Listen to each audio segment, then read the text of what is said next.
दोस्तों, मैं Jamil Ahmad Azmi, senior vice president Allahabad high court bar association, आप सभी दोस्तों का, साथियों का इस चैनल में स्वागत है, इस्तकबाल है।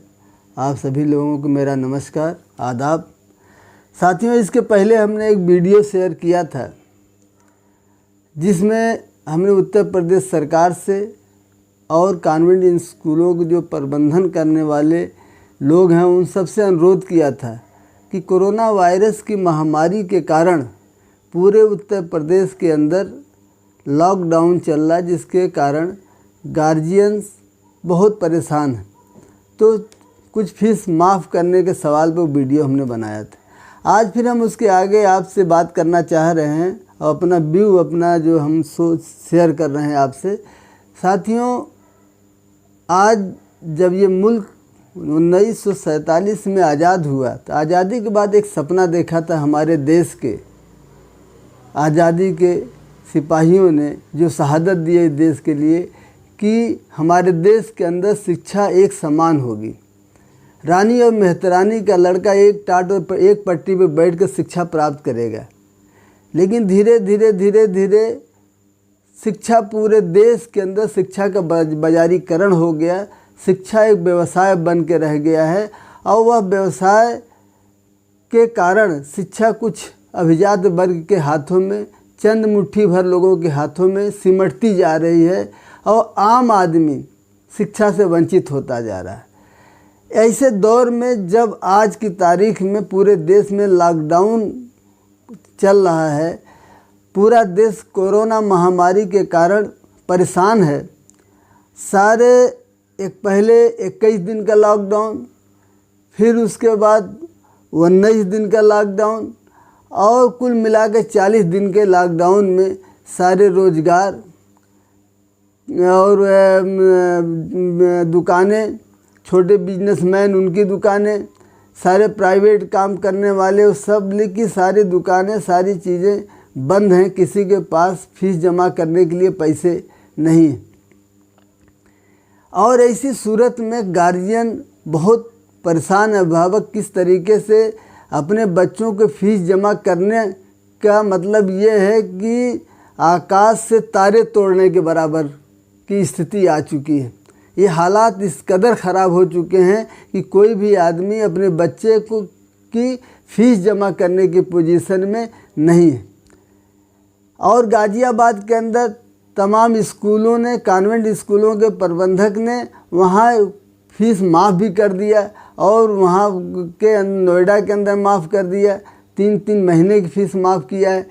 तो उत्तर प्रदेश सरकार से हमने अनुरोध किया था और कि ये पूरे प्रदेश के अंदर इस तरीके का 3 महीने के अंदर या 2 महीने की fees, admission fees, transportation charges और किताबों में 50% सब्सिडी दे, जिससे लोगों के बच्चों के स्कूल जाना सुनिश्चित हो सके और वह स्कूल में जा सकें और पढ़ाई का काम उनका चल सके। लेकिन आज पूरे अखबार में, दैनिक जागरण, अमर उजाला, सारे अखबारों में गार्जियन बिलबिला रहे हैं, रो रहे हैं, गिड़गिड़ा रहे हैं। लेकिन हमारे उत्तर प्रदेश सरकार ने अभी तक किसी भी तरीके का दिशा निर्देश उन कॉन्वेंट स्कूलों के पास नहीं भेजा लिख करके कि वह फ़ीस माफ़ कर दें और ये सारे जो ट्रांसपोर्टेशन, एडमिशन फ़ीस और सारी चीज़ें वो ख़त्म कर दें, ताकि बच्चे को, गार्जियन के ऊपर कोई तनाव की स्थिति पैदा ना हो। लेकिन अभी तक उस पर कोई कार्रवाई किसी प्रकार की नहीं हो पाई। दुनिया के जिन देशों ने शिक्षा को अपने हाथ में रखा, चिकित्सा को अपने हाथ में रखा, वहाँ एक बेहतर रिजल्ट देखने को मिल रहा है।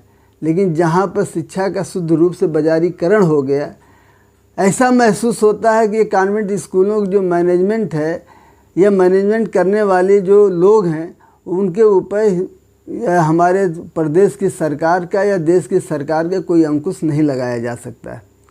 जब इस दौर में, इस महामारी में, जहां लोगों ने देश की सरकार को, प्रदेश की सरकार को कंट्रीब्यूट किया है, उनके फंड में पैसे जमा किए हैं, वैसे में क्या प्रबंधन की ये जिम्मेदारी नहीं बनती है वह 2 महीने की फीस माफ़ कर दें, एडमिशन फ़ीस माफ़ कर दें, ट्रांसपोर्टेशन माफ़ कर दें, ताकि बच्चे स्कूल जा सकें। और अगर ऐसी स्थिति है और इस संकट के दौर में भी अगर ये प्रबंधन के लोग हमारे साथ या इस प्रदेश के साथ, इस देश के साथ खड़े नहीं होंगे, तो कब आखिर ये खड़े होंगे? वो कौन सा समय आएगा? इससे बड़ा तो कोई संकट इस देश में नहीं आएगा। न ईश्वर से हम लोग प्रार्थना करेंगे कि वो इस तरीके कोई संकट आए भी ना। तो जब ये संकट की दौर में हम आप सब लोगों से फिर हम उत्तर प्रदेश सरकार से इस वीडियो के माध्यम से अनुरोध करते हैं, प्रार्थना करते हैं कि सरकार इस पर अविलंब कार्रवाई करे, क्योंकि स्कूल अब 23 मई तक स्कूल बंद है, लॉकडाउन की बना हुआ है, लॉकडाउन रहेगा। उसके 3 मई से पहले कुछ और सारे स्कूलों के नोटिस गार्जियंस के पास आना शुरू हो गई कि ऑनलाइन फ़ीस जमा करिए।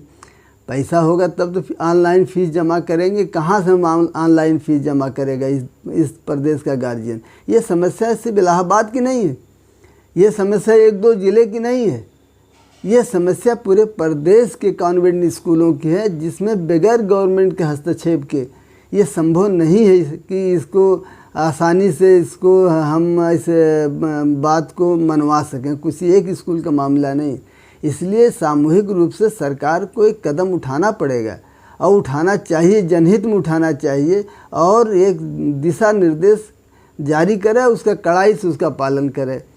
ये मैं आप सब लोगों से और उन सारे गार्जियन से, प्रदेश के तमाम समस्त जनता से भी मैं अनुरोध करूंगा कि आगे बढ़ करके इस पर आप आवाज़ उठाइए, अपने जो हमारी सरकार है उसे मांग करिए, उनके पास पत्र भेजिए, लेटर भेजिए, वीडियो बना के भेजिए, ताकि हम लोग इस लड़ाई में सफल हों और हमारा जो गार्जियन है, जो हमारे अभिभावक हैं, वह उनको ऊपर मस्तिष्क जो तो तनाव है, वह डिप्रेशन के शिकार ना हो।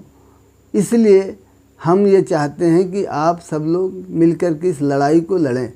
और इन्हीं बातों के साथ दोस्तों मैं अपनी बात समाप्त करूंगा और ये आपसे अनुरोध करूंगा कि शारीरिक दूरी का पालन करते हुए इस महामारी से हम लोग लड़ रहे हैं, उससे हम लोग जीतेंगे। जीत हमारी सुनिश्चित है, लेकिन जो दिशा निर्देश प्रदेश सरकार और देश की सरकार हमें दे रही है, वह सोशल डिस्टेंसिंग का, उसका पालन हमको कड़ाई से अच्छा सा करना चाहिए। बहुत बहुत शुक्रिया, धन्यवाद।